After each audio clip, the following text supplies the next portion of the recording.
आज का हमारा चैप्टर है India through travellers eyes. India, India यानी कि हिंदुस्तान, थ्रू यानी के ज़रिए, और ट्रैवलर मतलब क्या होता है? मुसाफिर। और ये अपॉस्ट्रॉफी एस है, इसका मीनिंग होता है का, की या के। और आई यानी कि आँख। मीनिंग क्या निकला यहाँ पर इस पूरे फ्रेज का? मुसाफिर की आँख से, मुसाफिर की आँख के ज़रिए इंडिया, हिंदुस्तान, भारत। यानी कि यहाँ पर आपको चैप्टर के नाम से ही समझ में आ गया कि इस चैप्टर में क्या होगा कि कोई मुसाफिर है, कोई सफ़र करने वाला है, कोई यात्री है जिसने इंडिया का सफ़र किया और अपने सफ़र को उसने लिखा कि इंडिया में उसका सफ़र कैसा रहा। और वो राइटर है पर्ल एस बक। इसे आप क्या पढ़ेंगे? पर्ल। यहाँ पर समझ लें, यहाँ पर ई और आर नहीं है, आर को ज़रा सा बोलेंगे पर्ल, ठीक है, या बिल्कुल नहीं भी बोलेंगे तो चलेगा। पर्ल एस बक लिखेंगे ज़रूर, ई भी लिखेंगे, आर भी लिखेंगे, स्पेलिंग कुछ और है, तलफ़ुज़ कुछ और है। तो पर्ल एस बक। चैप्टर है इंडिया थ्रू ट्रैवलर्स आइज और इसके राइटर हैं पर्ल एस बक, और कहीं कहीं पर सिर्फ बक भी आपको लिखा हुआ मिलेगा। तो चलते हैं, सबसे पहले इस राइटर के बारे में कुछ इन्फॉर्मेशन ले लेते हैं जो कि एग्ज़ाम के पॉइंट ऑफ व्यू से ज़रूरी है। और उसके बाद सबसे पहले हम समरी देखेंगे और समरी के ज़रिए सारे सब्जेक्टिव, सारे ऑब्जेक्टिव और एक्सप्लेनेशंस। तो ये आपका चैप्टर है और ये है पर्ल एस बक। इनकी पैदाइश होती है, यानी इनकी बर्थ है 1892 और ये इनका इंतकाल होता है, यानी इनकी वफ़ात होती है, ये डेथ करती हैं 1973 में। ये अमेरिकन थी, जन्म से बाय बर्थ क्या थी? ये अमेरिकन थी। Was reared in China. तो इनका पालन पोषण, रेयर्ड मतलब होता है पालन पोषण, यानी देखभाल बचपन में जो होता है। तो रेयर्ड इन चाइना, ये कहाँ इनका रेयर्ड हुआ था? तो चाइना में। आप इसे यहाँ से लेकर यहाँ तक छोड़ भी दें तो चलेगा। आप लिखेंगे Pearls Buck was reared in China by her missionary. Missionary क्या होता है? मुबल्लिग, तबलीग करने वाला, यानी जो धर्म का प्रचारक होता है उसे हम क्या कहते हैं? मिशनरी। और ख़ास करके मिशनरी का मीनिंग क्रिश्चियन के जो धर्म प्रचारक होते हैं उन्हें हम कहते हैं। तो इनका पालन पोषण हुआ था इनके मिशनरी के ज़रिए, जो कि ये पेरेंट्स थे इनके। She taught in Chinese university. उन्होंने पढ़ा था, यानी इन्होंने पढ़ा था, कहाँ पढ़ा था? चाइनीज़ यूनिवर्सिटी में। शी इज़ नोन, यानी वो जानी जाती हैं, फॉर हर ट्रैवलॉग, ट्रैवलॉग के ज़रिए, यानी अपने सफ़र के ज़रिए ये जानी जाती हैं। जैसे आपने इब्न बतूता के बारे में पढ़ा होगा, एंड मेमोयर्स, यानी कि अपनी याददाश्त के तौर पर ये जानी जाती है। ये जहाँ गई, उन्होंने जो कुछ देखा, उन्होंने उसे बुकिश फॉर्म में लिख दिया। आगे है शी रोट पर्सनल अकाउंट्स। उन्होंने अपने पर्सनल अकाउंट्स यानी पर्सनल चीज़ों के बारे में भी लिखा। ऑफ हर विजिट्स, अपने विजिट्स के कहाँ कहाँ पर इन्होंने विजिट किया, वहाँ पर उन्होंने क्या देखा टू डिफरेंट कंट्रीज़, अलग अलग कंट्रीज़ गई और वहाँ के कल्चर को देखा, वहाँ के लोगों को देखा और उनके बारे में लिखा। फिर उसके बाद यहाँ से अगर आप छोड़ भी दें तो चलेगा। आगे है शी वन। इसे क्या पढ़ेंगे आप? वन, वॉन नहीं पढ़ेंगे। She one the Nobel prize. उन्होंने जीता या उन्होंने पाया नोबेल प्राइज़। किस चीज़ में? लिटरेचर में। और कब पाया? 1938 में। उसके बाद इनकी कुछ इम्पॉर्टेंट वर्क है, कुछ बुक हैं जो कि बहुत फेमस हैं। उनमें से है द गॉड्स अर्थ। उसके बाद यहाँ पर कम माई बिलवेड, ये इस बुक का नाम आ चुका है क्वेश्चन बैंक में और पूछा भी जा चुका है कि कम माई बिलवेड किसकी बुक है। उसके बाद हमारा जो यहाँ पर है India through a traveller's eyes, ये क्या है? एक एक्सट्रैक्ट है, यानी एक टुकड़ा है, एक इक़्तिबास है इस बुक का, माई सेवरल वर्ल्ड्स का। तो ये माई सेवरल वर्ल्ड्स किसकी बुक है, किसकी किताब है? इसकी, पर्ल एस बक की। और इसी किताब से एक टुकड़ा उठाया गया छोटा सा और उसका नाम है India through a traveller's eyes. ये ऑब्जेक्टिव में भी आ चुका है। Which is a personal record, जो कि एक पर्सनल रिकॉर्ड है ऑफ हर लाइफ, उनकी ज़िंदगी का। इट शोज़, वो हमें दिखाता है, हर लव, उनकी मोहब्बत, for the poorest people living in Indian villages, किसके प्रति दिखाता है कि इनके दिल में क्या है, लव है, मोहब्बत है, किन लोगों के लिए, गरीब लोगों के लिए जो कि इंडिया में रह रहे हैं, इंडिया के गांव में रह रहे हैं। तो इतना काफ़ी है इनके बारे में जानना। अब हम चलते हैं समरी की तरफ। आपको करना क्या है कि समरी को बिल्कुल ध्यान से सुनना है। अगर आपने समरी अच्छे से कर लिया तो फिर आपको किसी चीज़ की करने की ज़रूरत नहीं है। राइट द समरी ऑफ, यानी समरी लिखना है इस chapter India through a travellers eyes. और ये बार बार ये समरी रिपीट हो चुका है कि इसकी समरी लिखिए, और लॉन्ग क्वेश्चन में किसी भी चैप्टर का समरी ही लिखने के लिए आता है, तो इस पर ध्यान दें। आगे तो सबसे पहले इस चैप्टर का नाम लिखेंगे इस तरीके से। तो पहले पैराग्राफ में तो इंट्रोडक्शन ही होता है किस चीज़ का, इस चैप्टर का, कि ये कहाँ से लिया गया है, फिर इसके राइटर कौन है, तो आप पैटर्न तो जान ही रहे हैं। India through a traveller's eyes is an extract, ये क्या है, एक एक्सट्रैक्ट है। ये सब वर्ड आप याद कर लें, क्योंकि मैंने पीछे में 7-8 चैप्टर बनाए हैं, सब में ये वर्ड आ चुका है। एक्सट्रैक्ट फ्रॉम, और एक्सट्रैक्ट की जगह आप क्या यूज़ कर सकते हैं, टेकन फ्रॉम, टेकन भी आप यूज़ कर सकते हैं। इस and taken from my several worlds, यानी इस बुक से इस ये टुकड़े को लिया गया है। रिटन बाई, जो कि लिखा गया है पर्ल्स एस बक के द्वारा। She was an American by birth, देखिए वही सेंटेंस दोबारा रिपीट हुआ। She was an American by birth but she spent a large part of her life in China. वो क्या थी, बाई बर्थ वो एक अमेरिकन थी, यानी वो जन्म से एक अमेरिकन थी, लेकिन उन्होंने स्पेंट किया ज़्यादा अपना वक्त कहाँ, चाइना में, क्योंकि वो उन्होंने वहाँ क्या की, पढ़ाई की। इन दिस एसे, इस एसे में शी डिस्क्राइब्स, वो डिस्क्राइब करती हैं, वो बताती हैं हर डीप लव, अपनी गहरी मोहब्बत, एंड अफेक्शन, और affection for the poorest Indian people's life, यानी इंडिया के गरीब लोगों की ज़िंदगी के ऊपर उन्होंने अपनी मोहब्बत को जाहिर किया है इस चैप्टर में। इंडिया में जो कि है कलरफुल है, दैट इज़ कलरफुल, ड्रामेटिक है, हाईली सेक्रेड, सेक्रेड कहते हैं हम मुक़द्दस को, पाक जगह को, और उसके बाद आप समझ सकते हैं पवित्र, and the religious life of Indians, और उन्होंने इस चैप्टर में इंडिया के लोगों के रिलीजियस लाइफ के बारे में भी, यानी मजहबी ज़िंदगी के बारे में भी, धार्मिक ज़िंदगी के बारे में भी बताया है। इस चैप्टर में बताया है यहाँ पर अलग अलग तरह के लोग रहते हैं, कलरफुल, यानी कि कोई बहुत काला है, कोई बहुत ही गोरा है, यहाँ पर तरह तरह के वैरायटी के लोग पाए जाते हैं। जैसे आप कश्मीर के लोगों को देखते हैं कि उनकी क्या कहते हैं, उनका जो बदन होता है वो बिल्कुल गोरा होता है, उजले लोग होते हैं। उसी तरीके से साउथ में चले जाएंगे तो वहाँ पर उन जो स्किन का कलर होता है वो थोड़ा क्या हो जाता है, गहरा हो जाता है। इन सब चीज़ों के बारे में भी उन्होंने जिक्र किया है। तो यहाँ पर ये इंट्रोडक्शन हुआ पहले पैराग्राफ में। आगे है इन दिस एसे, इस एसे में पर्ल्स एस बक सेज, वो कहती हैं अबाउट हर विजिट, अपने विजिट के बारे में वो बताती हैं टू इंडिया, जो उन्होंने इंडिया में विजिट किया था। She says that the purpose of her visit to India was not to see the Taj Mahal और फतेहपुर सिकरी और एनी अदर हिस्टोरिकल प्लेस।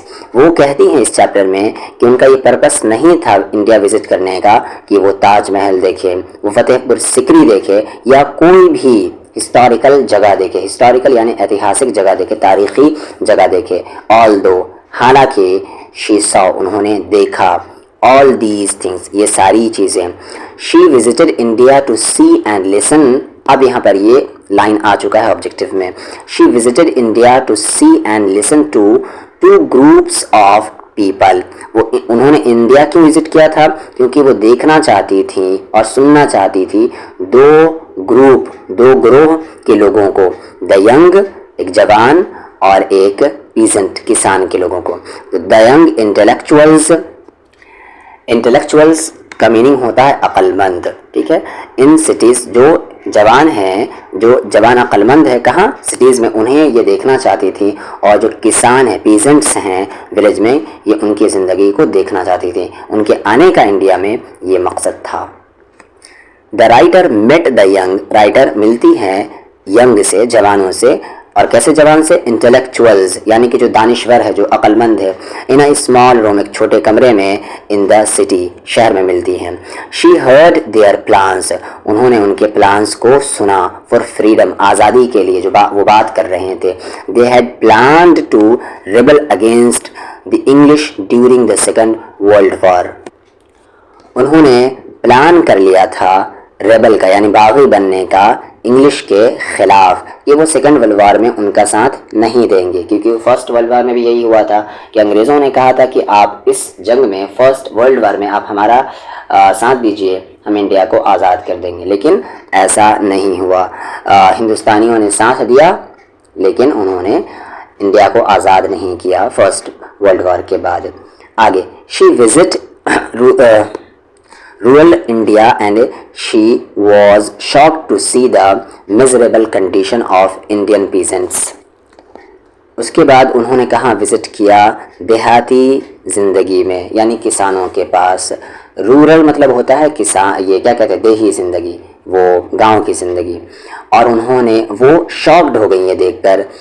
किस तरह की ज़िंदगी गुजार रहे थे इंडियन पीजेंट्स? मिजरेबल कंडीशन में थे, वो बहुत ही दुखी अवस्था में थे। वहाँ पर उन्होंने देखा कि किसान के बच्चे खाने की कमी की वजह से बेहद कमज़ोर हो चुके हैं। उनके हाथ पांव सूख चुके हैं और पेट बाहर निकल चुका है। ऐसा वो होता है भूख की वजह से और तरह तरह की बीमारी की वजह से। The writer was very impressed by Indian culture, और जो आगे बताती हैं कि वो इंडियन कल्चर से बहुत ज़्यादा इम्प्रेस्ड होती हैं। Define India is a country of unity amidst diversity, यानी तरह तरह के लोग हैं, तरह तरह के मज़हब के लोग हैं, लेकिन उनमें भी एकता है। और यहाँ पर शी होगा, यहाँ पर शी डिफाइंस। आगे, तो तरह तरह के लोग हैं, लेकिन उनमें क्या है? एकता है। दे हैव डिफरेंट फेथ्स, उनके अलग अलग फेथ्स हैं, मान्यताएं हैं। एंड रिलीजन्स, और अलग अलग धर्म हैं, अलग अलग ज़ुबान है, लेकिन वो काइंड आइडियलिज्म के हैं। यानी सब क्या कहते हैं, जो आइडिया है वो सबके सेम है, आज़ादी पाने के खातिर। बस इसीलिए पर्ल एस बक जो है इस ऐसे में India through travellers eyes present करती हैं अ पिक्चर ऑफ इंडिया। यहाँ पर लास्ट में इसी तरीके से लिखेंगे कि पर्ल एस बक इस क्या कहते हैं, इस मजमून में वो क्या करती हैं? इंडिया के पिक्चर को शो करती हैं, प्रेजेंट करती हैं। And as she saw her, जैसा उन्होंने देखा, एंड अंडरस्टूड, और जैसा उन्होंने समझा, उसी तरीके से लिखा। हर एक्सप्रेशंस, जो उनके एक्सप्रेशन है अबाउट इंडिया, इंडिया के बारे में शोज़, वो दिखाता है हर डीप लव, उनकी गहरी मोहब्बत and affection for Indian people के लिए, कि वो किस तरह उनसे मोहब्बत करती हैं और कैसे उन्हें दुख होता है इंडिया के किसानों को देखकर, और कैसे खुशी मिलती है इंडिया के नौजवानों को देखकर कि वो अपने देश को आज़ाद कराने के खातिर किस तरीके से लड़ रहे हैं। पहला क्वेश्चन बैंक से यहाँ पर ये क्वेश्चन है। क्वेश्चन बैंक से पहले हम लोग क्वेश्चन सॉल्व करेंगे। तो Pearl S Buck had a या एन, आगे हम देखकर बताते हैं कि अ लगेगा कि एन लगेगा। फैमिली डॉक्टर, उनके पास एक फैमिली डॉक्टर था इंडियन, क्या था? इंडियन, चाइनीज़, अफ्रीकन, अमेरिकन, तो यहाँ पर इंडियन सही होगा। Pearl S Buck had an Indian family doctor. The food in India villages was served on, यानी इंडिया में जो फूड होता है, जो खाना होता है, वो किस तरीके से सर्व किया जाता था, किस चीज़ पर दिया जाता था?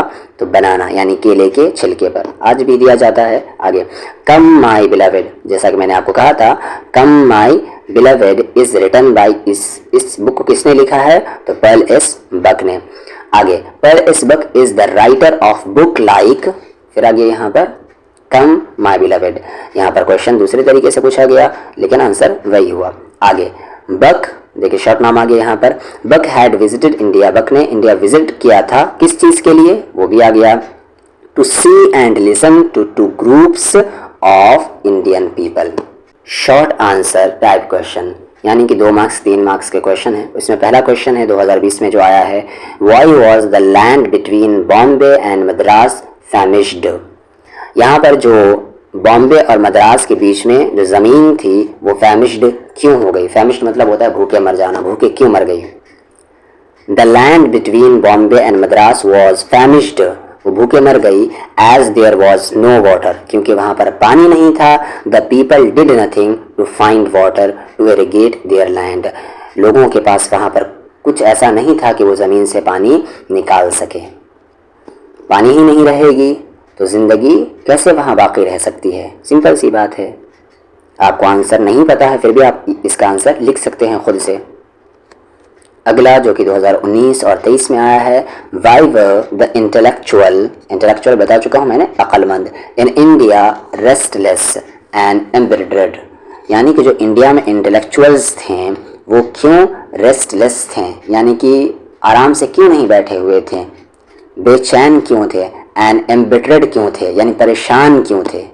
सिंपल सी बात है, आज़ादी की खातिर, क्योंकि अंग्रेज़ों ने कहा कुछ था किया कुछ था, जैसा कि मैंने आपको समरी में बताया है। तो सबसे पहले तो बिल्कुल यही होगा कि क्वेश्चन का जो पहला लाइन है वहाँ से उठाएंगे और बिल्कुल लिखेंगे और फिर लास्ट में कुछ चेंजेस करेंगे। पर्ल एसबक इन हर एसे, वो अपनी एसे में India through a travellers eyes, ये आप पहले वाले में भी लिख सकते थे और ज़्यादा बेहतर रहता कि ये आप लिखते, ये सारा यहाँ पर आइज सेज, वो कहते हैं कि दैट द इंटेलेक्चुअल्स, जो इंटेलेक्चुअल्स हैं इंडिया में, वर रेस्टलेस, वो क्या हैं, बेचैन हैं, एंड एम्बिटर्ड, और परेशान है, बिकॉज, क्योंकि ब्रिटिश रूल्स की वजह से। British rules prohibited their right, उन्होंने उनकी राइट को, उनके हक को छीन लिया है, एंड एक्सप्लॉइटेड, और उन्हें एक्सप्लॉइट कर रहे हैं उनकी ज़िंदगी को। एक्सप्लॉइट मतलब होता है शोषण करना, जुल्म करना, और प्रोहिबिट मतलब होता है मना करना, किसी भी चीज़ से या किसी भी चीज़ के लिए बैन कर देना। और यहाँ पर आप देख लें लॉन्ग क्वेश्चन में क्या आया है, सिर्फ समरी आया है। यहाँ पर एक्सप्लेन करने के लिए दिया गया है ये लाइन उठाया गया और आपको सबसे पहले तो बताना है कि ये लाइन कहाँ से लिया गया है। तो यहाँ पर देख ले, another cleanness was that our food was served on fresh green banana leaves instead of plates. India में क्या होता था पहले, अब तो कम हो गया है, कि प्लेट की जगह पर लोग क्या यूज़ करते थे, केले के पत्ते का यूज़ किया करते थे, साफ सफाई का ज़्यादा ध्यान रखते थे। तो वो इनके बारे में क्या कहती हैं पर्ल एसबक। सबसे पहले आप ये लिखेंगे, these lines have been taken from India through a traveller's eyes which is written by Pearl S Buck. यहाँ तक पूरा लिख देंगे, ठीक है। 2 लाइन 3 लाइन तो इसी में हो गया। फिर उसके बाद ये लिखेंगे, she was impressed to see the cleanness of India, वो बहुत ज़्यादा इम्प्रेस थी इंडिया की साफ़ सफाई को देखकर। क्योंकि क्या होता है, लोग अक्सर एक प्लेट यूज़ करते हैं और उसके बाद धोकर रख देते हैं, फिर उसको जब दोबारा यूज़ करते हैं तो उसे दोबारा धोते नहीं हैं, लेकिन उस पर गर्द तो आ जाती है। लेकिन जो इंडिया के लोग थे वो क्या करते थे, जितनी बार खाना खाते थे हर एक बार नए पत्ते का यूज़ किया करते थे। तो ये सारी चीज़ें आप यहाँ पर लिख सकते हैं। अगला क्वेश्चन है यहाँ पर, my life has been too crowded with travels and many people for me to put it all within the covers of one book. इस लाइन एक्सप्लेन करने के लिए सबसे पहले वही 2 लाइन लिखेंगे आप कि दीज लाइन्स हैव बीन, इस तरीके से पूरा लिखेंगे और इसके बारे में इंफॉर्मेशन देंगे इस राइटर के बारे में। और यहाँ पर ये खुद कहती हैं कि जो मैंने अपनी ज़िंदगी जी है और जहाँ जहाँ मैंने सफ़र किया है वहाँ के एक्सपीरियंस को लिखा है, लेकिन सारी चीज़ें नहीं लिख पाई, उसमें जितना भी कुछ लिखा है वो अधूरा लिखा हुआ है। मैं अपने एक्सपीरियंस को ये वर्ड में, अल्फाज में ज़ाहिर नहीं कर सकी। इस तरीके से आप लिख सकते हैं। और यहाँ पर आप वो चीज़ भी लिख सकते हैं जो आपको स्टार्टिंग में बताया गया था इस राइटर के बारे में, इंट्रोडक्शन जो दिया गया था, वो सारी चीज़ें यहाँ पर आप इसमें एक्सप्लेन कर सकते हैं। यानी आपको लिखना है, कुछ ना कुछ लिखना है, या समरी से कोई लाइन उठाकर तोड़ मरोड़ कर यहाँ पर 4-5 लाइन लिख देना है। आगे यहाँ पर, आई वेंट टू इंडिया, मैं गई India, to see and listen to two groups of people, the young intellectuals in the cities and the peasants in the villages। ये आप आसानी से आप इस लाइन को एक्सप्लेन कर सकते हैं जो 2021 में आया है। ये लाइन देखने के बाद आप सबसे पहले तो यही लिखेंगे कि ये जो लाइन है वो किस चैप्टर से लिया गया है। उसके बाद इस लाइन में कहा क्या गया है उसको आप लिखेंगे। या आप समरी के किसी एक टुकड़े को उठाएंगे और उसको लिख देंगे। अब यहाँ पर हम देख लेते हैं क्वेश्चन गेस्ट पेपर से। विच नेशन हैज़ बीन, कौन से नेशन को या कह ले कौन से कंट्री को, which nation has been called the young state of ancient people, किस देश को कहा जाता है the young state of ancient people, या आप क्या कह सकते हैं हिस्ट्री में भी पढ़े होंगे, पॉलिटिकल साइंस में भी पढ़े होंगे, तो India. Pearl S Buck is the writer of books like, आगे वही 2022 वाला, कम माई बिलवेड। आगे India through a traveller's eye is an inspiring, क्या है ये एक ऐसे है, जैसा कि आपको समरी में बताया कि ये एक ऐसे है। अगला है Pearl S Buck had an Indian family doctor. Pearl Esbek visited India to see the young intellectuals and the peasants. किसको देखने आई थी वो? किसान को देखने आई थी। The life span in India was only 27 years. The president of the General Assembly of the UNO is a woman of India. यानी कि UNO के जनरल असेंबली एक विमेन थी, और कहाँ की विमेन? इंडिया की, यानी उन्होंने इंडिया की तारीफ की है और इंडिया की तारीफ करने के लिए उन्होंने एक लेडी का जिक्र किया है। आगे है Pearl S Buck is an American writer. India through a traveller's eye is written by Pearl S Buck. Who was the real master of the house which Buck visited to the younger brother? India had to teach the West was humanity. India ने waste को क्या सिखाया है? इंसानियत के बारे में सिखाया है, ह्यूमैनिटी के बारे में सिखाया है। According to Pearl Esbek, the main quality of a leader is, यानी पर्ल एसबर्ग के नज़रिए से एक लीडर में किस तरह की क्वालिटी होनी चाहिए? तो सेल्फलेसनेस होनी चाहिए। ध्यान से इसके स्पेलिंग को देख ले क्योंकि आगे इसी तरह का स्पेलिंग है। आगे Kashmir was invaded by barbarian invaders, तो वाइट। आप इस तरीके से भी याद रख सकते हैं कि वहाँ के लोग क्या होते हैं, स्किन कलर में वाइट होते हैं। The food in Indian villages was served on banana leaves. Who, आगे है who propensised blood both in Asia, तो Winston Churchill. Who played a vital role in exchange of Korean prisoners, Indian general.